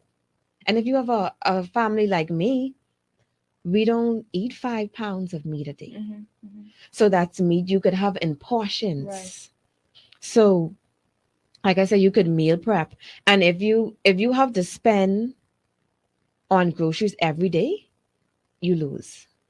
Because having to if you have to go into the grocery store and spend maybe $50 a day, you're spending more money than you actually could afford. Yeah. So buying things in abundance, rice, you buy it by the bale. Um, vegetables, you buy it by the maybe 3 vegetables, 4 vegetables, depends on how you cook. Mhm. So meal prepping is ideal. Budgeting, you have to budget because sometimes we don't make as much money as other moms, Right. as moms would has of they have Dual their income. family Support. in their family support. Mhm. So me as a single mom, I have to budget my money. I have to budget because you don't know when something could come up. Right. So you have to be prepared. Right. So do you have a strategy, Mhm. or system that you use to say, okay, well, I'm gonna get my meat this way, I'm gonna get this bulk this way. Is there something that you do where you say? Mhm. Okay, what I normally do, I like to shop around. Mhm. So if budget is having a meat special this day, I buy that. And I don't buy nothing else on that day. Right. But if I have a weekly expense, say my weekly budget is maybe $100. Yeah. I don't go beyond that. I don't go above that. I might go under it, Mm-hmm. but not above. Mm-hmm. So you have to put things in place because if you have 3 kids like me, Mhm. daughters especially, little girls need a lot of things. Yeah. And if they're in their teen stage, they need a lot of things. So you have the budget and find ways where you can spend less money. Right. Find ways you can spend less money. You don't have to have a 3-course meal every day. Right. Find ways that you could save on even cooking. Because if you could make a sandwich one day, you could save your meat. Yeah. If you could make a salad one day, my daughters love salad. Mm-hmm. So we tend to do everything with a salad. So if we have rice, we have it with a salad. Mm-hmm. If we have meat, we have it with a salad. Some days we cut out the rice. Some days we cut out the salad. Mm-hmm. And we just have maybe a starch. Right.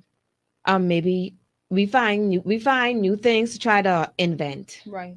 So Like we that. have this thing where we do pates. So it's so much ways that you can make up meals where it don't have to be so costly. Right. I like Because and you have to use what you have. that. Use what you have. Because like if you can't go to the store maybe on a weekly basis, you might have to go to the store on a monthly basis. Mhm. But you that same toner, but you keep pushing back because you want Bring that because up, you honey. want meat every day. Bring it out of the cupboard. Throw That's in the white rice. That same pasta, Mhm. that colorful pasta, and it's because you want to eat meat every day. You want to have fish. You want to have turkey.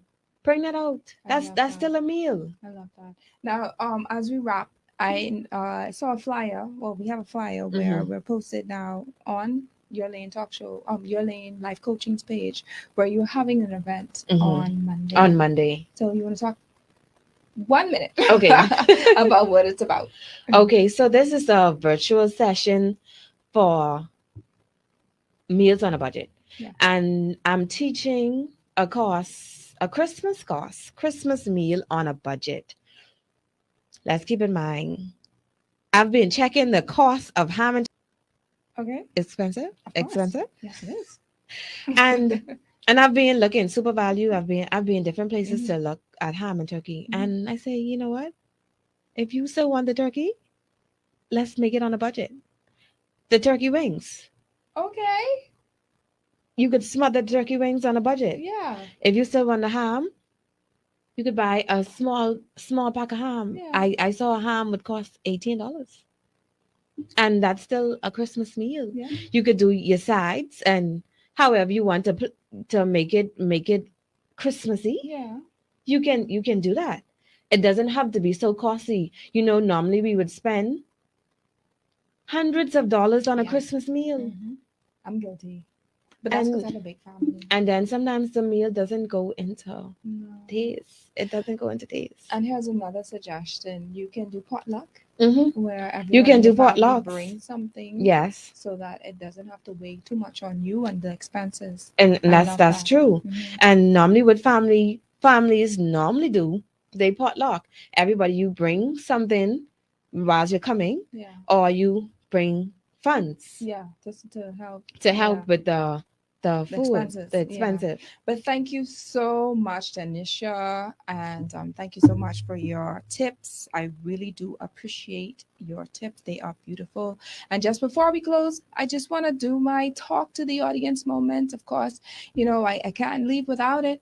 And this moment, we want to talk firstly about the fact that there are some principles. Even in the Bible, there's some principles in the Bible, really, Mhm. that govern this earth, whether we are a believer or not. And it's Mhm. called the law of giving. And in that, you know, when you give, you will receive a return, no matter what it is, no matter who you are. You don't have to, you could be an atheist. It doesn't matter your religion, your denomination, whatever have you. Once you know the principle and understand the importance of investing or giving to someone or giving opening up your hands and helping somebody else out, naturally you're going to get a return, naturally, without a doubt. All right. And there's something that Mr. Poitier, and this is not actually in my test, but there's something that Mr. Poitier said. No, I'm sorry, it was Mr. Cartwright that says, hey, you feeling good and making yourself look good and stuff is a part of even getting wealth, because you're feeling good, and wealth is actually a mindset. So I want to stick that in there, you know. I can go even further and say that speaking things can help a lot with the turnaround of your finances. When you go around saying, oh, I poor, or I broke, or I ain't got no money, and even though it may seem so naturally, try to speak more positive things or say things like, I have it, wealth is my portion. Do some affirmations every day. Tell yourself that I have that, you know, I'm not going to live from paycheck to paycheck. I will not, you know, whatever it is that you can use, or whatever it is that you see, or whatever, wherever you want to see yourself, speak life into it. Say it. All right. I'll never be broke another day of my life. These are terms that, this is another thing, but principles, words of life. Everyone knows, no matter what your religion, denomination, everyone knows that when you speak something, it will come into fruition. Keep speaking it. My second point is for mothers. I know that this is the time where you go shopping, you go splurging for your children. But can we teach them how to give back to others? Can we teach them how to go to various shelters and to donate things, or maybe a blanket, maybe some canned goods? Teach them how to, and Mr. Poitier said this, we starting from the tiny. So we teach them not only how to give to others, but we're also teaching them how to save. Not every, you know, when your grandpa, your grandma come, they try to put one little $5 in your hand. Not every dollar that a child has to go to the store and purchase something with it. So teach them, if it's now, just, you know, have a little piggy bank, or when that time comes for them to actually open up an account where you can actually let them go themselves. Well, of course, you being there, but let them feel or do the transaction themselves while you're sitting down, you're watching them do it, or behind them watching them do it, so they can understand and appreciate what it means to invest, what it means to save, and then what it means to help others, the less fortunate. My third point is watch out for impulsive buying. All right. You have some people who be like, child, please, I work too hard. These bills could wait. But when you think about it, they, with that mentality and that mindset, when you keep saying, oh, these bills could wait, because I could die or whatever, and I can still meet these bills here. What about you who have children who are still here? You're gonna keep them in bondage because of your poor decisions? I don't think so. That's selfish, to be honest. Try to work out your bills now. Try to work out how you can pay off piece, do what you have to do, piece. Budget so that you can have something on the side to feel good about, to get your nails done, get your hair done, get your makeup done, get your little dress or whatever have you, get your shoes.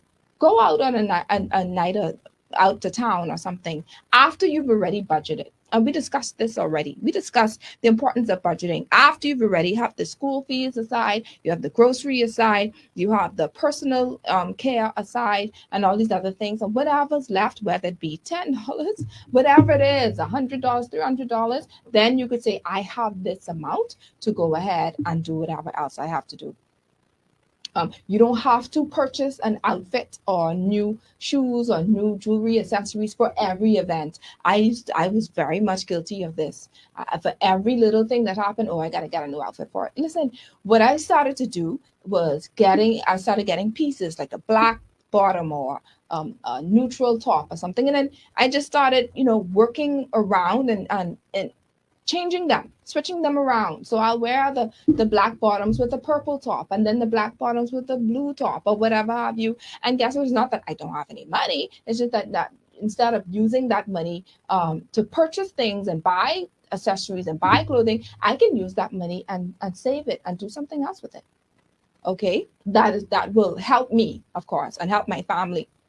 We spoke about setting a budget. Of course, this is very important. And not only are you setting a budget with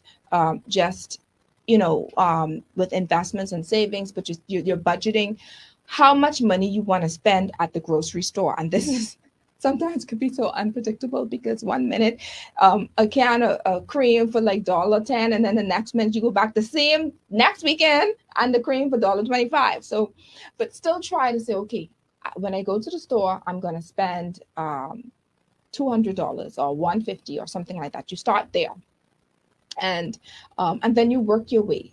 You say, okay, I got to see what I can purchase or what I can't purchase, what I can't do without. And it's a little side tip for you: don't go in the food store hungry, because you start picking up everything, especially in the junk food area. That section, that aisle, you pick up everything, and then go with a list, so that you can know this is what I need and this is what I'm going to get only. You have to be disciplined, all right? And my last and final point is to set a goal, set your budget, or set what it is, how much money you want to save for 2023 monthly. So if you say, all right, each month I want to put aside $100, no matter what it is, no matter what I do, I am going to sacrifice, go into the $3.99, because I can't even say 99 cents breakfast no more, because I've been gone. Go into get a $5 breakfast, or going to whatever restaurant to get lunch. Let me not get lunch today. Let me, I can't say the name though. You want to go get coffee, right? And your little cappuccino and your little, it's good, right? That's after you've already budgeted. But see, if you have a goal, you have to have discipline. It's imperative that you have discipline. All right. That craving for coffee, you're going to have to put that on the side, because at the end of the day, you say, I want $100 that I want to put in my bank or my savings at the end of each month.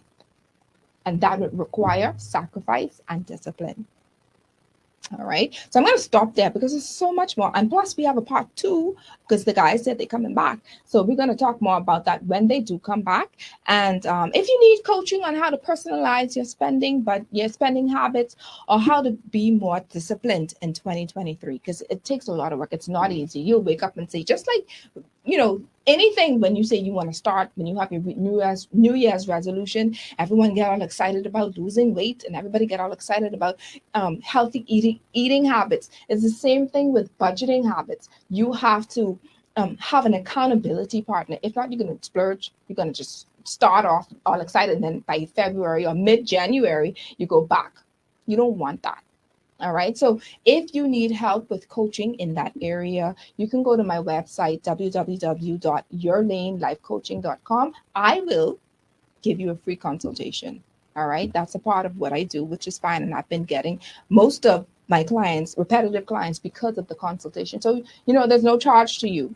You go there, and if this is something that you want or you want to continue investing in, which should be a part of your budget if you continue investing in it, by the way, then you have, there's no obligation if you want to continue or you don't. And I want to be able to help you with that. I want to be able to help you to save or find ways to be disciplined enough to save something each month for 2023 and beyond. So I want to thank, in their absence, Mr. Alfred Poitier and Mr. Dino Cartwright once again. And I also want to thank my guest, Danisha, did I pronounce it right? Danisha Lewis, for being present and giving awesome tips for today. And I'm excited about where she has to go from here, where this is leading her, because the best is yet to come, honey. I want you to know that. And I absolutely love the way that you do Kitchen Talk. If you don't get anything else, the mere fact that you're using, as women, we're finding ways, especially you don't even have to be single. You could be married, but still don't have time. You're too busy for your children. You're too busy to hear from what it is that they have to say, or what may be their concerns. And you can use kitchen time for that time to share. And I love that, because that really, really, really, really blessed me. It make me want to go make some brownies tomorrow with my children. That's what I'm doing anyway. And so today's show was brought to you by Airborne Freight and Cargo Services, John Shoe Store and Accessories, Family Medicine Center, Lowe's Wholesale, Your Lane Life Coaching, Colombian Emeralds, and Fusion Superplex. And guess what? Look, I want to thank my wonderful producer, Beats. He just been holding it down as always. I appreciate him so, so, so much. He's like, oh, yes. And to my first time listeners, thank you so much for tuning in. Thank you so much to my sponsors for believing in me. As this is actually our final show for this year. We'll be back January 8th, God's willing. But thank you so much for believing in me, and for those who've invested, and for those who've been praying. Thank you so much. And I know that at some point, whenever you were listening, that you were empowered, educated, or encouraged at some point from the span of January, March, May, from the span of May to now. At some point, if you were tuning in, I'm sure that you were blessed. But I thank you, and I thank you so much. And the best is yet to come. The best is yet to come. And so I want to extend a happy holiday. I pray that you will continue to be blessed even as you go throughout your daily lives, and that you spend time with family, and that you continue to give to people, especially those who are less fortunate, or those who are in need. Don't turn a blind eye. Make it a point to give to somebody today, every day. Give whatever it is that you have. Give. I promise you, the more you give, the more you will receive. Blessings to you. Happy holidays. Happy New Year. Until we meet again, blessings.